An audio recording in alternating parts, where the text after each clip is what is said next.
welcome to FM Corner. I'm Danny Koontz, Director of Relationship Management for Windy City Equipment. Today on the podcast, a couple of special guests representing JDE Construction and Facility Solutions. With me, I have John Edwards, who's the CEO, and Shawn Black, who is the Executive Vice President of Business Development. Welcome, gentlemen. Thank you so much for being on. Hey, Danny. Hello. How you doing? Let's start and talk a little bit about careers from both of you. Just a little bit of kind of where'd you start to where you sit today? Oh, geez. How far do you want me to go back? Oh, a little. It's a short show. Okay. John, where would you start? Yeah, definitely. So I started in construction when I was about 7 years old. Remodeled a house with my dad. I remember taking half a day to take a faucet off of the kitchen sink. And, those spot weld memories are my earliest ones of working with my dad. I really enjoyed it. And, after high school and some college, I started in the construction industry, came up in construction in the 90s, basically always have worked for restaurants and retail. And then eventually started my own business 15 years ago. Great. John? Man, it's been a long career. Short story, I've been in marketing, sales, and business development since I was 19. So I started my first job when I was 19 in a B2B environment, and I've been in one facet or another ever since. So that's a very short story. And here I am. Facility management for the last 10 years or so. And before that, really in all, facets of trades. Sure. So it's been a cool journey, and the last couple of months have been the most exciting, actually. So. Oh, great. Excellent. Great. I wanted to talk about that. Kind of describe JDE Construction Facility Solutions. What do you do? What are you about? Just a little bit about that so folks that are listening can hear. Yeah, go ahead, Shawn. Gosh, that's a loaded question. We do a lot. We're primarily a national general contractor. Okay. We're located in California and Long Beach, and we service the entire nation. I mean, we've got an amazing construction department that can do everything from small projects to, multi-million-dollar projects. And we've got one of the best teams I've ever seen work in facilities that service some of the most iconic brands around the country. So we've got a lot covered, and we've done a lot of growing, even just in the last year. But I'd say in the last 5 years, it's been tremendous growth. Great, John. Anything? Yeah. Thanks, Danny. Piggybacking on that, we have great teams here, and really that's what sets us apart and makes us special. I agree. Is the good people that we have working here. We have a saying which is A players only, and we mean it. We always like to hire the best and then provide good culture. And really for us, it's about the way we service the organization and the customer and the people. And that's really what we care about. So Right. it's I think that's what makes the difference for us. Good. Quick question about your teams. Do you have separate teams that work on the construction side and then a whole different group of people who work on the facility management side? And I have a reason for sure. Yeah. They are not the same people. They operate differently. They use different platforms, different processes, different SOPs. They communicate with, the customers differently. Our project management team, they're the firefighters, the road warriors. They're walking jobs, meeting with facilities managers on site, calling facilities managers from the locations. And our facilities team, they're communicating in the platforms, and they're a little more behind the scenes a lot of the time. They just operate completely different. You knew the answer to the question before. Well, and I was so glad you said it. Yes, because and I dealt with some folks that did construction and facilities in the past, and when it was if they tried to do it with the same type of people, it literally is two different jobs, and it's very difficult to do. So I'm very glad to hear that, because I think it has to be separate. It's like asking your dentist to give you a facelift. Probably don't want to do that. Exactly right. two totally separate jobs that have their own functions and how they operate. So no, I'm glad. Yeah, and Danny, really, there's in my opinion, there's three separate teams really. So you have a construction team that's going to operate working for construction managers doing new construction build outs and TIs. You're going to have a projects team, and by the way, they operate completely differently than the other two teams. Different platforms, different processes, Sure. different ways of invoicing, billing, scopes of work. So then the projects team is going to communicate mainly with facilities managers, not construction managers, although there is some crossover. Sure. And they're going to be working in those platforms and with those processes that make sense for the facilities managers. And then the facilities teams are working typically with the restaurant managers and in the platforms to update the way they do. So it's just they operate completely differently. Those three teams are completely separate. And then, although there is some crossover, they are separate teams. Sure. Great answer. Yeah. What type of customer are you seeking to do business with? That's a question for Shawn. Only the ones that pay on time. No, no, we love them all. We're a larger national company, so we're looking for clients that we can serve well, and I think that's going to be those clients with multiple sites. Sure. Anywhere from the high 30s, 40s, 50s, so hundreds of sites and multiple FMs. That's really, I think, probably if I had an ideal customer, that's what we're looking for. Okay.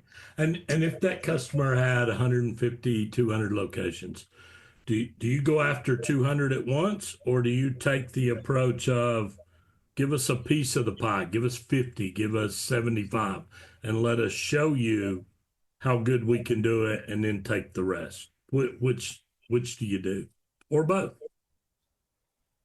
Absolutely, you eat an elephant one bite at a time. Yeah. Danny. So we wouldn't want to take on, and there's always a get to know you period. So you want to get through those hurdles and understand the way each other operates, because really it's about the people, right? We're Sure. working for somebody providing a service, and they need us for something, and we need them. It's a reciprocal relationship. But there's going to be some intricacies about working together. Every brand's different. People work differently together. Sometimes it's shuffling our people around to meet the needs of the customer. So it may not be our field or our subcontractors, our field teams or our subcontractors. Sometimes it's about shifting the project manager around or the coordinator around that just operate better within those with those people. So that get to know you period is very important before you take on additional work. Absolutely. Sure. Well, in being around facility management all my life, there's not a whole lot of facility managers out there that say, okay, I'm using company A and tomorrow I'm getting rid of them and I'm bringing in company B and I'm going to give them 250 locations day one. They don't. And they don't because they don't have the stones to do that, is one. Two, when you, it's trust, right? Yeah. it is trust, and it's also ownership. If you're a new facility manager and you come into a new company and there's a whole bunch of existing vendors there, okay, right or wrong, you can go down that road with the existing vendors because you have an out, and your out is I didn't pick these people. But once you pick or you say, I'm bringing in this company to do 200, 250, and they don't work out. Yeah. It's on you, Betty. You're target one. Yeah. And you own it.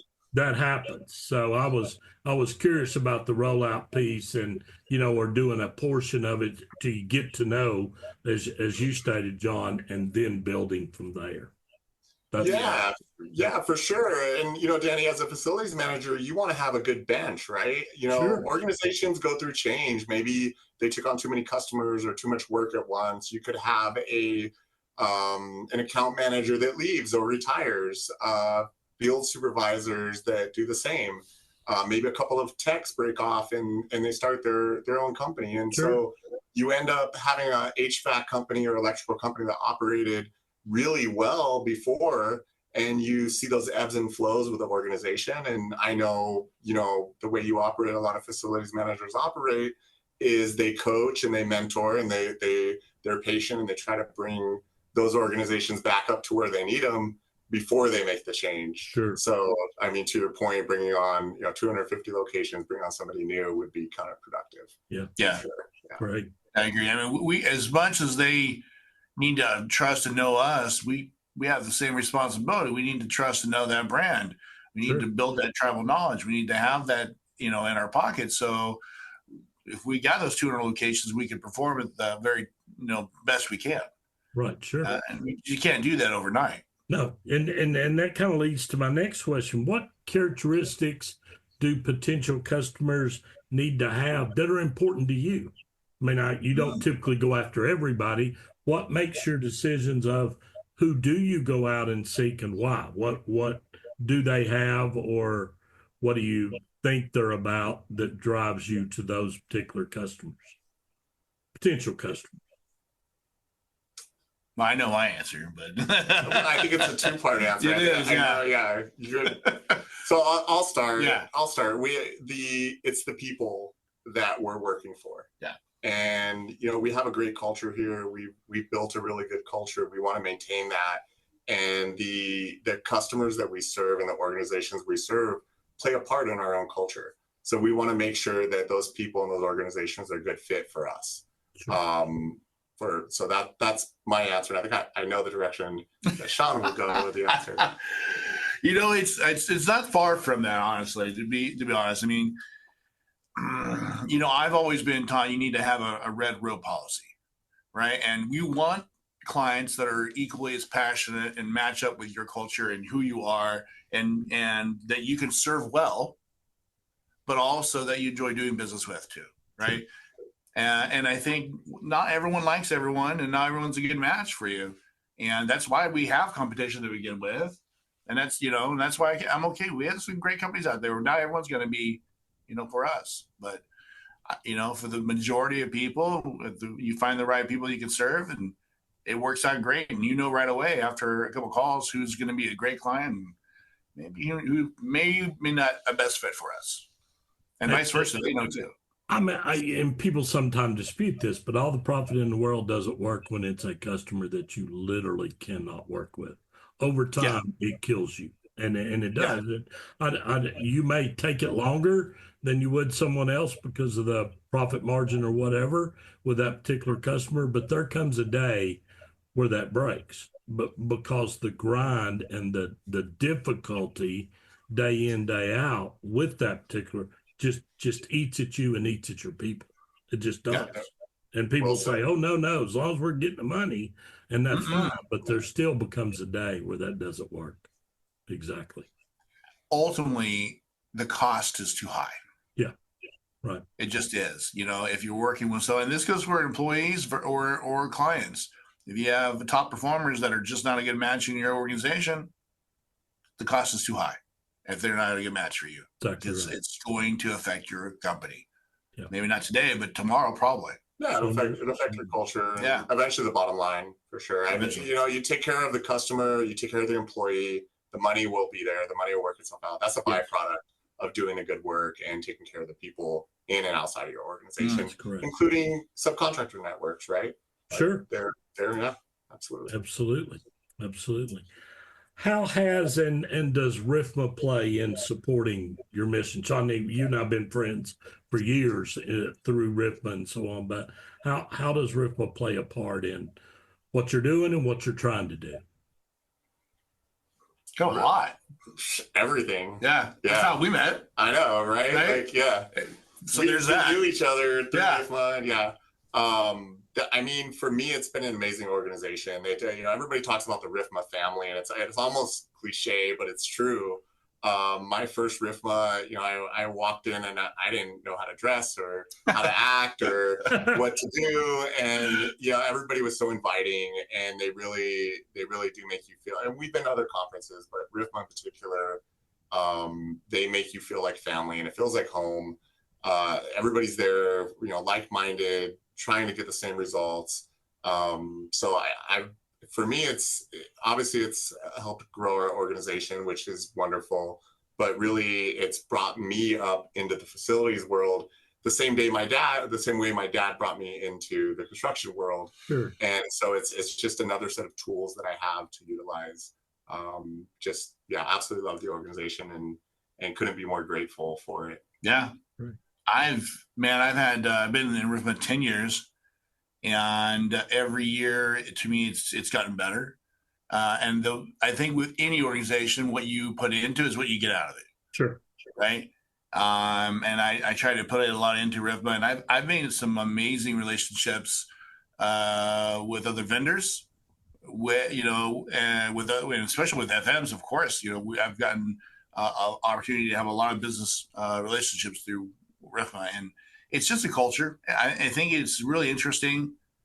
I'm a part of a lot of organizations, and Rhythma is a very tight knit family organization. It feels like it. Sure. There's a lot of hugs going down at Rhythma. That's exactly Sometimes awards are given at RIFMA and you see recipients tearing up and crying receiving their awards, which is and it's amazing to see those, the legacy, the people like yourself who really are the legacy of RIFMA, and to see the impact that it's made in your lives. Yeah. Jeff Dover is one of them. Speaking of crying, I don't think I have ever seen him on stage without crying. But yeah, amazing man, huge legacy in the facilities world. And when you see the kind of impact that RIFMA's made over the years, you look forward to that same impact on yourself and your organization. Sure. Down the line. Yeah. Right. Exactly right. I know when I was in facilities and people would come as vendors to my office or have a meeting. And I, with no disrespect, I said, I don't want to have to do a dog and pony show. I really don't. Well, this is the one question I need you to answer. Tell me who you work for. Tell me what restaurant companies you work for. That's all I need to know. Because when you tell me what company, I know what facility manager that is. And odds are I know them. I'll call them. Yeah. And if you're as good as you would tell me in a 1 hour presentation, that's what they'll tell me.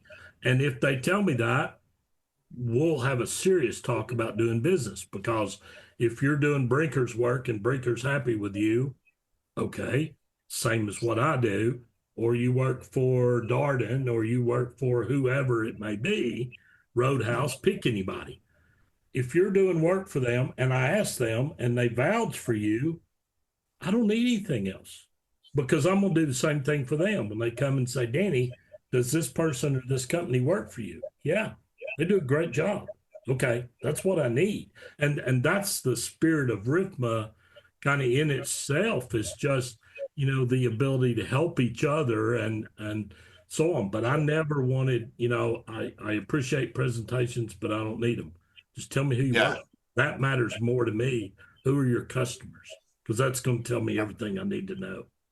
I'm curious, have you had any exceptions to that where you've called a partner and said, hey, so-and-so said they work for you. What do you think of them? And got an honest answer that they're doing great work for me. They're responsive, all the things that you want to hear.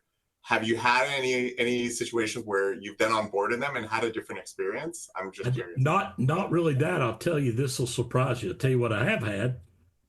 I've had a couple of facility managers that will say they're okay, they're not great, and they turned out to be great. And the reason is the facility manager, this was their number one vendor. They didn't want anybody else to be doing business with them too. And so that happened a couple of times, and I knew why. They were customer number one. Well, I had 900 restaurants. Most people didn't have 900.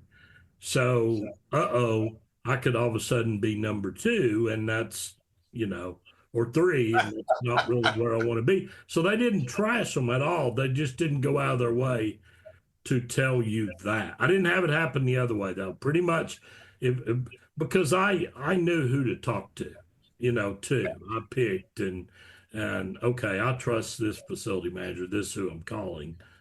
Because I trust what their answer is going to be. I didn't have that. I had the other side a couple of times. I've had the same experience, except for I was the vendor that wasn't being promoted. And I remember it happening. It was Riff Month maybe 3 or 4 years ago. And I remember it happening, and I saw it happen because it was in person. And I was like, dang, okay, I see you. And I did speak to the individual later, and she was like, yeah, I didn't want to share you. And I was like, okay, fair enough. It's a nice compliment, but still, it is a compliment. I mean, it's a compliment, but there's a lot of work out there, Danny, and Sure. we're happy to do it. We want to work with people that want to work with us, Yeah. and sometimes taking on 900 restaurants is a bad idea for an organization.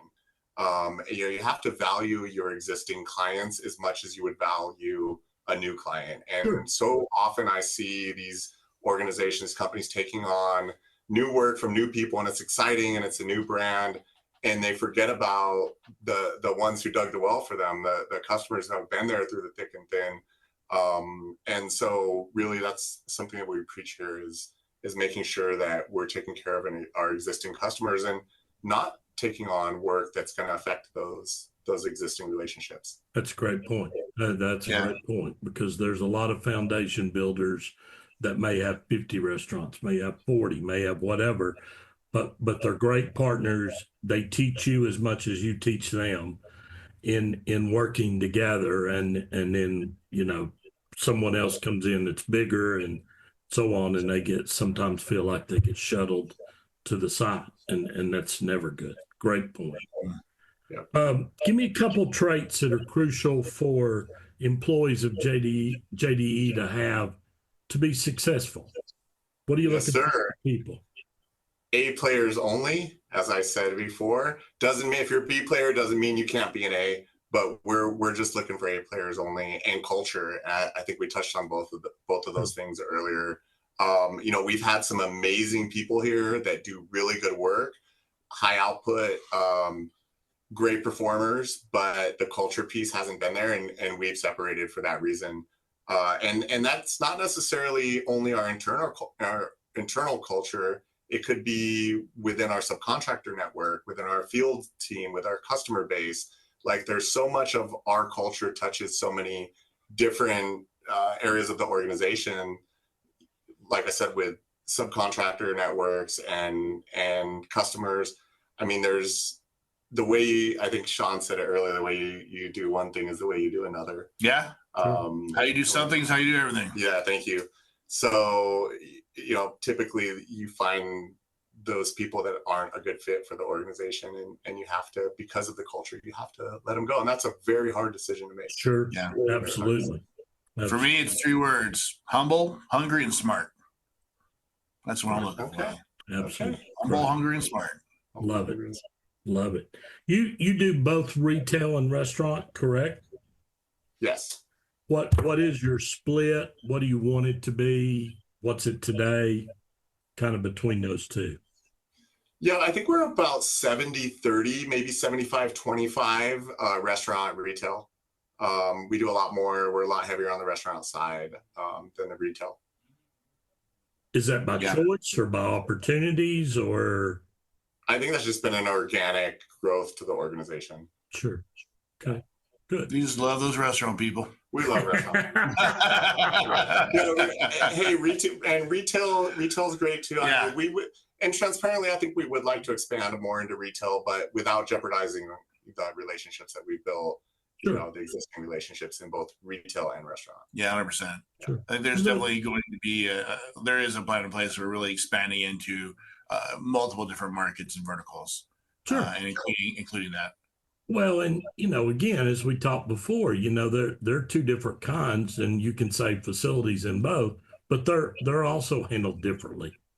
There are quite a different things in a restaurant, that causes you to shut down and so on. There's not so much of that on the retail side. Might be discomforting, but I always said, if my wife went to the mall and she's planning on going to store A and their air conditioning's out, she'll still go. She may not stay as long. But if she walks into a restaurant and there's no air conditioning, she's out the door. Doesn't matter, because it matters. Where she goes to eat really doesn't matter. But going to retail, I'm going to this store and okay, I'll go anyway. I just won't stay near zone, something Yeah. like that. And so, there are differences, even though they're both facility managed properties and so on. It's a different kind, absolutely a different kind.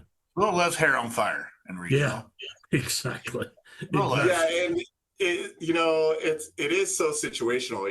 You bring up your wife around the restaurant and retail and going in, the HVAC not working, and with retail it can be interesting because if there's a light bulb out at a Gucci location or a high-end luxury brand, that is a very big deal compared to a discount shop with a light bulb out. So I think it is very situational on what constitutes an emergency and what doesn't. Sure.